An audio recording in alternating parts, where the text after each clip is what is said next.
Hello everyone, I hope you are doing well.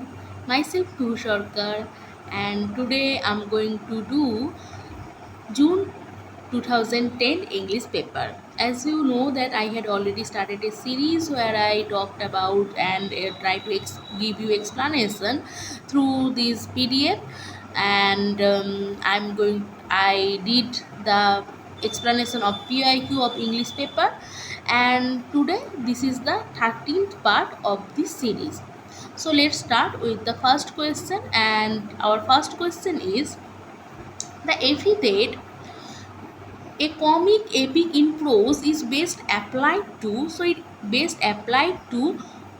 Fielding's Tom Jones. Comic prose epic is derived from serious epic that satirizes contemporary ideas or conditions in a form and style burlesquing the serious epic. So it is satirizes the contemporary ideas or conditions in a form of style burlesque the serious epic. Fielding's Tom Jones is known as mock epic in prose. So it is known as mock epic in prose. So the answer will be Fielding's Tom Jones. And if you read this novel, you can see that this is that big, right? So it is an a mock epic in prose. Then Muriel Spark has written a dystopian novel. So what is dystopian novel? The opposite of utopian novel, where you can see the injustice, the inequalities, and Muriel Spark has written a dystopian novel called, so it is called The Prime of Misgene Brooding. Dystopian novel is unlike utopian novel and is a novel where life is worse than reality. So you can see that life is worse than reality, and The Prime of Misgene Brooding, which was published in 1961, is the best example of this type. Then the next question, Samuel Butler's Erehon is an example of utopian literature. So you can see in the same question paper there is a question about dystopian novel and utopian novel. So what is utopian novel? Utopian literature. A utopia is a community or society possessing highly desirable or perfect qualities. So where you can see the justice, perfect qualities and equalities, and it is a common literary theme, especially in speculative fiction, science fiction. Butler's Erehon is an example of utopian literature. Then the line movements of unaging intellect occurs in, and it is famously occurs in Sailing to Byzantium, and you can see that most of the time Nate gave the quotation from W.B. Yeats, and you have to match the following. So you should know every single poem, every single famous poem by W.B. Yeats.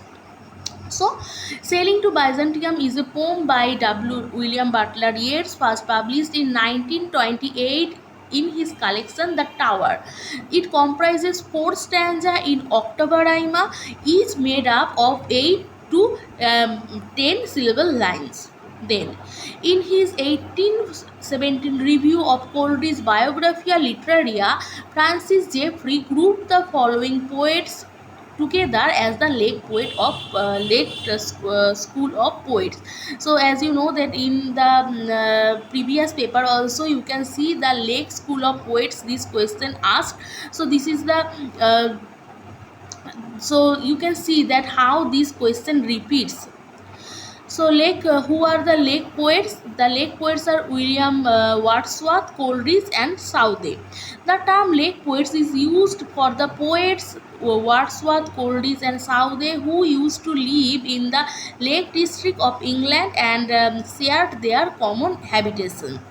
Then, which of the following novel is not by Patrick White?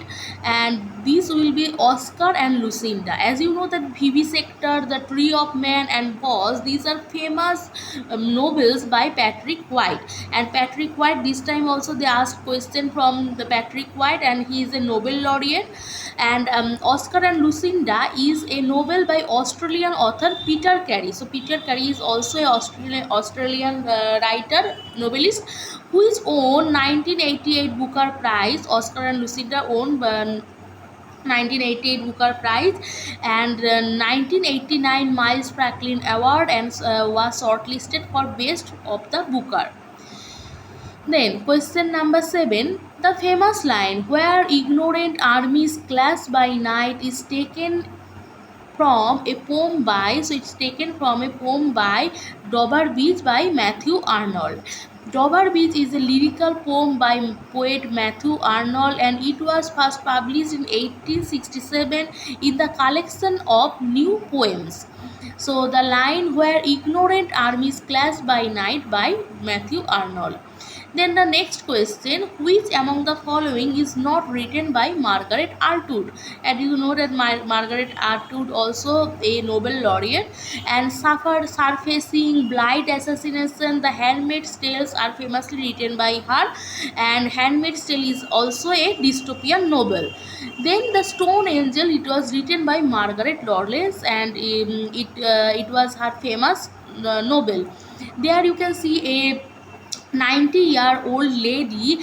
She is struggling with her past, and she became a stone by heart because the death of her younger son.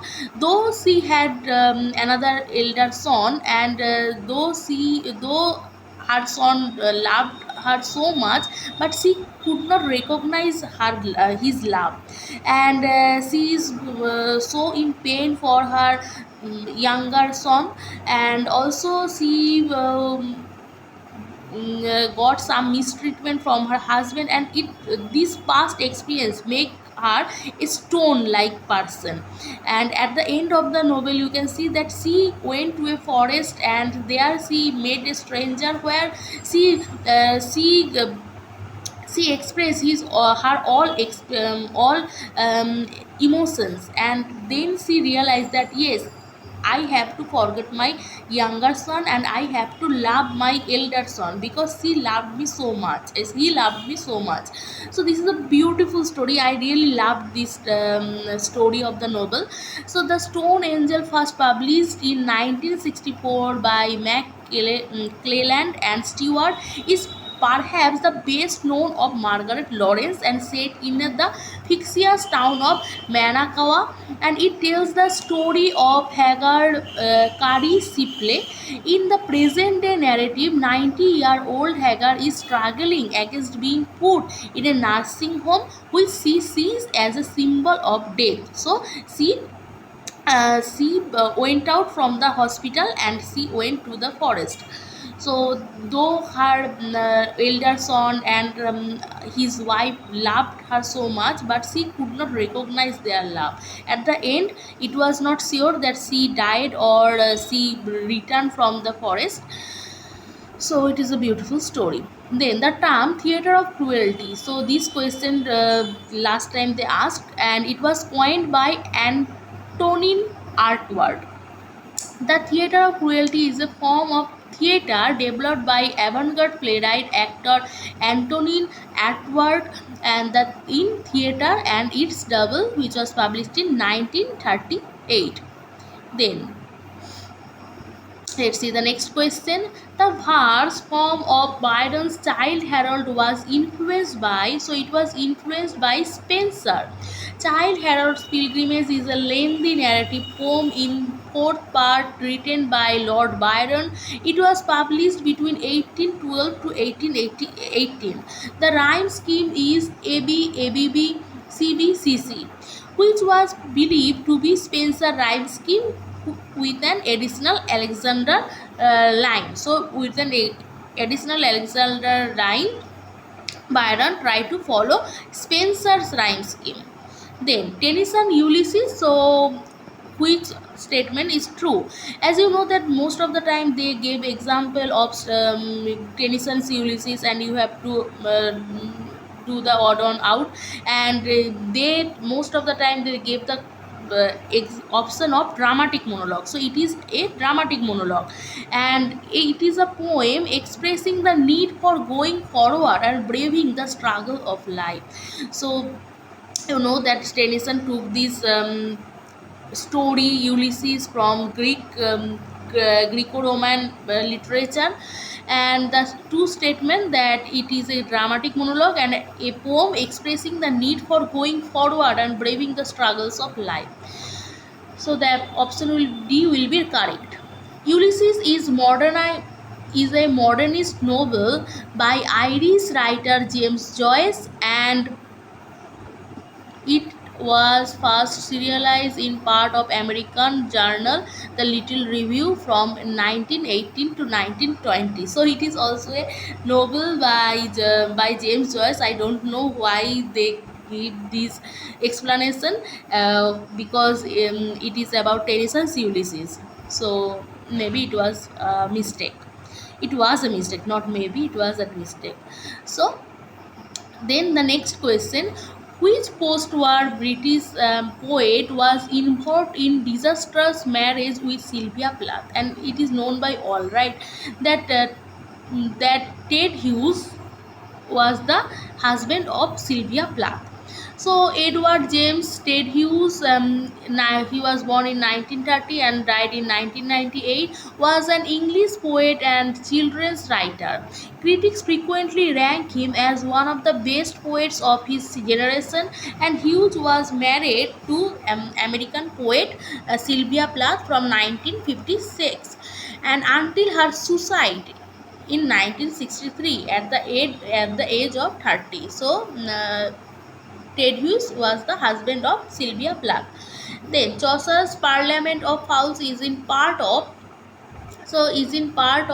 a puzzle, a debate, and best fables. So Parliament of House, you know that there are many birds, and you have to some bird have to choose her partner, and it is also a puzzle and a debate. So the Parliament of the House is a poem by Geoffrey Chaucer made up of approximately 700 lines. The poem is in the form of dream vision in rhyme royal stanza. The poem is not a threnody, mean lament. Okay. Then, who among the following wrote a book with the title The Age of Reason? So the answer will be Thomas Paine. The Age of Reason is an influential work written by English and American political activist Thomas Paine, and it was published in three parts in 1794, 1795 and 1807, and originally distributed as unbound pamphlets. Then the Restoration Committee has been criticized mainly for its, so the Restoration Committee mainly criticized for its indecency and permissiveness. The Restoration Committee refers to English comedians written and performed in the Restoration period from 1660 to 1710. Comedy of manners is used as a synonym of Restoration Comedy. So it was criticized mainly for its indecency and permissiveness. Then the next question number 16. Ideology and ideological state apparatus is an essay by, so it is an essay by Louis Althusser. Ideology and ideological state apparatus is an essay by French Marxist philosopher Louis Althusser, first published in 1970, and it advances Althusser's theory of ideology. Then the next question: sexual possessiveness is theme of Shakespeare. So is a theme of Shakespeare's Midsummer Night's Dream. Is a comic by Shakespeare written in between 1590 to 1597, and it portrays the event surroundings of marriage of Theseus, the Duke of Athens, to Hippolyta. So here you can see the sexual possessiveness, because so many mishappening happened in this drama. You can see that these mismatch were going on. So there you can see the sexual possessiveness in this drama. Then the term cultural materialism is associated with, so it was associated with Raymond Williams. It was associated with Raymond Williams cultural materialism. Raymond Williams, he was born in 1921 and died in 1988, was a Welsh academic, novelist, and critic. His writings on politics and culture, mass media, literature are a significant contribution to the Marxist critique of culture and arts. His work laid the foundation for the field of cultural studies and cultural materialist approach. So the term cultural materialism is associated famously with Raymond Williams. Then I had made a video where I talked about Raymond Williams and his theory. You can check it from the playlist, theory playlist. Maybe cultural studies videos. In cultural studies videos I have talked about Raymond Williams. Then which of the following author book pair is correctly matched? So Muriel Spark cannot be with Under the Net. William Golding cannot be. William Golding Girls of Slender means cannot be. So the answer will be D, means Doris Lessing The Grass is Singing. So sorry, Grass is Singing. Doris Lessing, Grass is Singing. So Under the Net is Iris Murdoch. Girls of Slender means by Muriel Spark.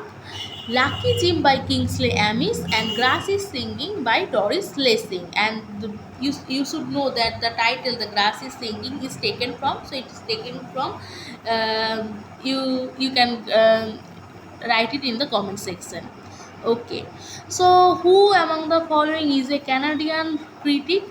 And the answer will be Northrop Fryer. He is an archetypal critic.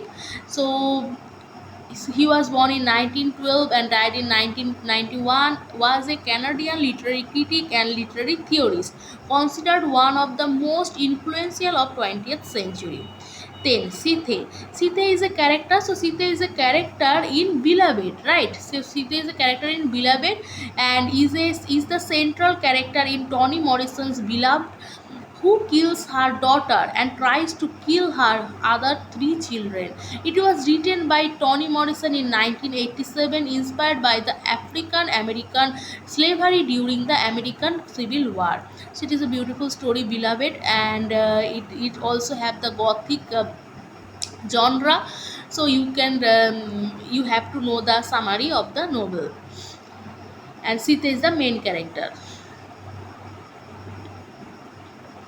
Then Imagine Communities, this question repeat. So Imagine Communities is a book by, so it is a book by Benedict Anderson, and Benedict Anderson, and he was first published. It was first published in 1983. Anderson believes that a nation is a socially constructed community imagined by people who perceive themselves as part of that group. So in previous question paper also you can see the same question, that Imagine Communities, the book written by Benedict Anderson.